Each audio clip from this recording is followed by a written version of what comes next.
Police parade ground Kotaliya ખાતે તાલુકા યોગ શિબિર યોજાઈ।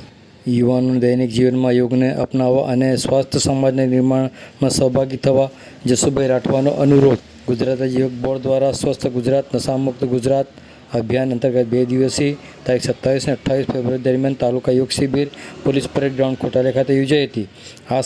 આ શિબિરનો શુભારંભ લોકસભા સાંસદ જસુભાઈ રાઠવાની ઉપસ્થિતિમાં કરવામાં આવ્યો હતો। આ યોગ શિબિરમાં યોગ અભ્યાસ અને આરોગ્ય જાગૃતિ કાર્યક્રમ યોજાયા હતા।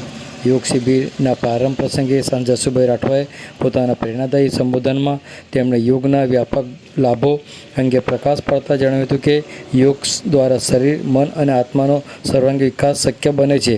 તેમણે ખાસ કરીને યુવાનો દૈનિક જીવનમાં યોગને અપનાવવા અને સ્વસ્થ સમાજમાં નિર્માણમાં સહભાગી બનવા અનુરોધ કર્યો હતો। જિલ્લા કોઓર્ડિનેટર મનીષાબેન પારેખ અને ઝોન કોઓર્ડિનેટર રાજેશભાઈ પંચાલ, યોગ કોચ તરીકે દીપક પટેલ, યોગ ટ્રેનર નરેશભાઈ મહેતા, રાજુભાઈ પત્રકાર અને ચેતનભાઈ પંચાલ દ્વારા વિવિધ યોગાસન પ્રાણાયામ અને ધ્યાનની પ્રેક્ટિકલ તાલીમ આપવામાં આવી હતી। આ પ્રસંગે નગરપાલિકા પ્રમુખ મંજુલાબેન કોહલી, પદાધિકારીઓ સહિત મોટી સંખ્યામાં યુવાનો બહેનો ઉત્સાહપૂર્વક જોડાયા હતા। આવો સાંભળીએ આ અંગે લોકસભા સાંસદ જસુભાઈ રાઠવા શું કહી રહ્યા છે, સાંભળો તેઓના મુખે। આજે ગુજરાત રાજ્ય યોગ બોર્ડ દ્વારા છોટાઉદેપુર